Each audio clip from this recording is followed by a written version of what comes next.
Bom dia, meus amados irmãos, a graça e a paz do nosso grande Deus, o Todo-Poderoso, o nosso Pai de amor, o Altíssimo, o Eterno Deus, e o amor do nosso Senhor e Salvador Jesus Cristo possa superabundar em nossos corações, inundar a nossa vida, para que em tudo nós sejamos semelhantes a Ele. Amados, vamos hoje para as nossas duas perguntas diárias, aqui da nossa lição bíblica diária. A pergunta número 3 e a pergunta 4. Essa semana estamos estudando sobre o sumo sacerdócio superior. Entramos aqui no capítulo 8 do livro de Hebreus. Ontem nós vimos aí, o autor dizendo assim, olha, o resumo de tudo o que eu tenho para dizer é falar justamente da superioridade do sacerdócio de Cristo, muito superior ao de Arão, ao ponto de entrar diante de Deus, de sentar à sua direita e de oferecer a si mesmo, diferente dos sumos sacerdotes aqui da terra, que oferecia a vida de outras criaturas, de animais, e nunca oferecia a si mesmo, Então, a superioridade são tantos detalhes, que mostram a superioridade de Cristo como sumo sacerdote, do seu sumo sacerdócio, gigantesco, que não tem nem como ser comparado com o sacerdócio levítico. Pois bem, a terceira pergunta diz assim, por que Jesus não seria sacerdote aqui na terra? Olha o que o autor vai dizer, ele vai dizer o seguinte, Hebreus 8, verso 4 diz assim, ora, se ele estivesse aqui na terra, nem tampouco sacerdote seria, havendo ainda sacerdotes que oferecem dons segundo a lei. Ou seja, veja que ele primeiro começa dizendo aqui que se Cristo estivesse aqui na terra, ele não poderia operar naquele santuário construído ali sob a orientação de Moisés, ou no santuário construído sob a tutela lá do grande rei Salomão, ou muito menos aquele do tempo dele lá, quando ele esteve aqui, que era o chamado Templo de Herodes, Nenhum, ele não poderia, primeiro porque só quem entrava naquele santuário eram os filhos de Arão. Os filhos de Arão, Os filhos de Arão, descendente direto de Arão, não bastava ser levita, não. Porque havia muitas famílias levitas. E o sacerdote só podia ser da família de Arão. Ok? Então, ele nem podia. Jesus, quando esteve aqui na terra, ele não entrou no lugar santo e nem no santíssimo lá do santuário. Eu tenho até minhas dúvidas de que ele tenha entrado ali para oferecer algum cordeiro ali. José sim, Maria, a mulher não podia entrar, Mas José, quando estava vivo, com certeza entrou ali para fazer o sacrifício, de elevação, de gratidão, de oblação, qualquer um dos sacrifícios que ele pudesse fazer, pela culpa, pelo pecado, etc. Mas Jesus não, Acredito que ele, se pudesse entrar acompanhando, o seu padrasto, né, o seu pai aqui na terra, José. Pois bem, então, jamais ele poderia ser um sacerdote aqui na terra. Não é nem sumo sacerdote, ele poderia ser nem um sacerdote, ele poderia ser. Por quê? Porque esse sacerdote, diz aqui o apóstolo Paulo, havendo ainda sacerdote que oferece dons segundo a lei. Então, que lei é esse daqui? Tem muita gente que não consegue entender essa palavra lei, né? E a palavra lei aqui, escrita aqui, não é... Muita gente pensa que é a que está falando dos 10 mandamentos. Não. Outras pessoas acham que ele está falando aqui de uma lei chamada lei cerimonial. Sim, tem razão em parte aqui. Não existe essa distinção na Bíblia, porque a palavra lei aqui está falando, a lei aqui tem a ver com a palavra escritura, tem a ver com a palavra Torá. Segundo a lei aqui, é segundo a Torá, segundo a escritura sagrada. Então, tudo que a Bíblia traz para a gente, né? No caso de Paulo aqui, ele está citando aqui tudo aquilo que nós conhecemos como Antigo Testamento, né? Os livros que nós conhecemos hoje como o Antigo Testamento. Então, os sacerdotes oferecem os seus dons segundo o que está escrito lá. E Cristo oferece os seus dons numa visão muito mais elevada. Eles oferecem os seus dons de sacrifício segundo a letra morta. Paulo vai falar muito nessa questão de letra morta, né? Eles fazem, por exemplo, o que é que a lei mandava aqui na terra, o que é que a Torá mandava, o que é que a Escritura mandava. Tem que matar um cordeiro de 1 ano sem defeito. E Cristo poderia matar um cordeiro de 1 ano sem defeito se ele era o próprio cordeiro espiritual, de uma maneira, o perfeito? Claro que não, ele não podia, segundo esta lei, esta Escritura, que era especificamente para o sacerdócio levítico. Então ele não podia, porque esses sacerdotes, esses sumos sacerdotes, eles eram regidos por uma lei de sombras e coisas figuradas. E Cristo, não sendo ele o original, jamais ele poderia rebaixar, sendo ele o superior, a um nível inferior para oferecer um sacrifício inferior. Jamais. Por quê?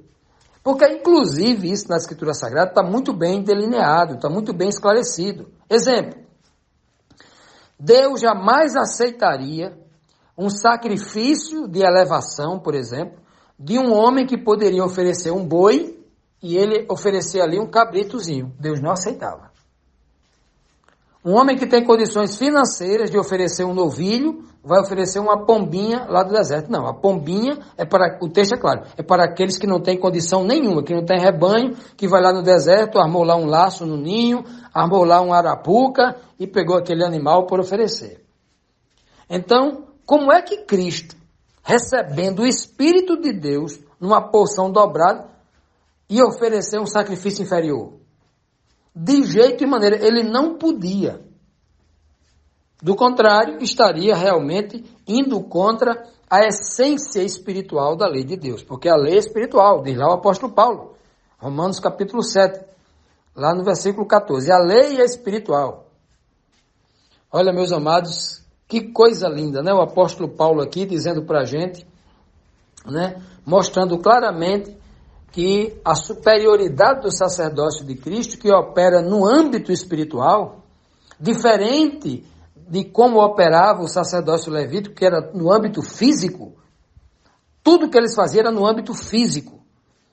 Tinha que ter algo para tocar, um animal para matar, um sangue para colher, um candelabro para colocar o azeite, uma mesa para colocar pão, o pão para tocar, o pão para comer, o incenso para queimar, tudo era muito físico. E Cristo opera no ambiente espiritual. Continuando, meus irmãos, vamos agora para a quarta pergunta, a segunda pergunta da nossa lição de hoje, que nos traz aqui o seguinte questionamento. O santuário do deserto e todos os seus ritos representavam o quê? Olha que pergunta profunda, né? Será que esse verso que nós vamos ler agora vai trazer esse questionamento todo? O que é que representava? Olha o que diz aqui, ó. Os quais servem de exemplo e sombra. Eita, aqui o apóstolo Paulo foi claríssimo, né? Tudo que nós dissemos até agora, Paulo agora resolveu dizer de forma direta. Olha, os quais o quê? O sacerdócio, os que ele ofereciam segundo a lei, tal, são exemplo de sombra das coisas celestiais, como Moisés divinamente foi avisado, estando já para acabar o tabernáculo, porque foi dito, olha, faze tudo conforme o modelo que no monte te mostrou, se te mostrou lá no monte. Então, muita gente quando lê esse texto aqui, acha que foi apresentado a Moisés um santuário do céu. Não, aqui o texto está dizendo que foi apresentado uma maquete, um modelo lá no monte. Não está dizendo assim, ó, conforme te foi mostrado lá no monte o modelo do céu. Não, tem gente que começou a deduzir coisa aqui. Foi mostrado um modelo, até porque aquele modelo do santuário terrestre jamais poderia ter um igual no céu. Jamais. Se fosse idêntico do céu, teria que ter morte de animal no céu, teria que ter um altar de sacrifício onde se queimava lá, e não tem isso no céu. No céu não tem candelabro, não tem castiçal, mas no Apocalipse capítulo 1 mostra Jesus no meio de 7 candeeiros. Ali é uma tipologia, não é uma coisa real. Senão você vai ter que dizer que Jesus Cristo não é mais ele, porque os pés dele ali é pé de ferro, pé de bronze, os olhos de fogo, né? Então, assim, é algo, ali é toda uma linguagem figurada para mostrar a glória de Cristo, né? A glória de Cristo. Pois bem, então, quando a pessoa não entende essa questão aí, então ela vai se atropelar em todas as escrituras e vai começar a cair no mesmo erro que todos os teólogos do passado e os do presente, institucionalizados, caíram, né? Tentar literalizar uma linguagem que o próprio Paulo está dizendo aqui, olha, eu estou falando aqui em sombra, viu? Estou falando aqui em sombra, não literalizo o que eu estou falando aqui que são sombras. O santuário que Moisés construiu é uma sombra, o que ele começa dizendo aqui. Os quais servem de sombra, os quais o quê? O sacerdócio, o santuário, cada peça do santuário, cada móvel, cada produto que era utilizado ali, tudo tem uma simbologia, tudo tem um significado espiritual. E ele diz bem claro, Moisés foi divinamente avisado. Faça do jeito que você viu, porque isso que você viu tem uma tipologia. O Senhor mandou você fazer um móvel de madeira de acácia, não use cedro, não use carvalho, não use qualquer outra madeira, cipreste, né? Zimbro, qualquer outra madeira, não use nenhuma. É para usar a madeira de acácia, aquela madeira africana, né? Cheia de espinho, use ela, tem que ser aquela árvore ali. Olha que coisa linda, né? E você vai pegar essa árvore, que árvore é uma tipologia de um homem, a árvore espinhosa é a tipologia do homem pecador. Espinho na Bíblia é uma tipologia de pecado, né? Então você vai pegar essa árvore, vai limpar ela, como Cristo faz conosco, né? Limpa, nos lava, e depois você vai revestir ela de ouro. Olha só, por isso que a Bíblia diz que o Senhor se assenta como fundidor para nos purificar, como o fundidor purifica a prata e o ouro. Por isso, tudo ali tinha um significado. Cada detalhe do santuário tinha um significado. É por isso que ele está dizendo aqui, ó.